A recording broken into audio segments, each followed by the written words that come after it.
দিনটা ছিল আমার ভাইয়ের জন্মদিনের, তাই দুপুরবেলাটা কিন্তু বেশ ভালোই জমে গেল। কাতলা মাছ, চিংড়ি মাছ, ইলিশ মাছ কোনো কিছুই কিন্তু বাদ ছিল না।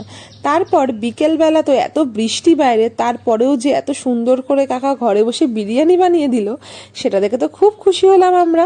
আর এই হচ্ছে বার্থডে বয় আর সবর বন্ধু বান্ধবেরা। এর ভিতর কিন্তু ভাই বোনেরাও ছিল। একটু ফটো তুলবো, কীরকম মুখটা করে আছে দেখুন। যাই হোক, এবার তো ওর বার্থডেটা আমরা এখানে সবাই মিলে একটু সেলিব্রেট করে নিলাম। তারপরে কিন্তু ও কেক কাটিং করে নিচ্ছিল আর সবাইকে এক এক করে কিন্তু খাইয়েও দিল। তো এরপরেই কিন্তু দেখতে পাবেন আমার বাবাকেও গিয়ে কেকটা খাইয়ে দেবে। আর কেকটা কিন্তু বেশ টেস্টি ছিল খেতে। মিয়মোর মানেই কিন্তু কেকটা হচ্ছে সেরা।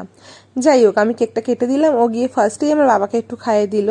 তারপর মা সবাইকে কেকটা কাট করে দিয়ে দিচ্ছিল। আর এরপরই বাচ্চাগুলোকে কিন্তু সামনে বিরিয়ানি দিয়ে বসিয়ে দেওয়া গেল। তো বন্ধুরা, ভিডিওটা ভালো লাগলে অবশ্যই একটা লাইক, কমেন্ট, শেয়ার করতে ভুলবেন না।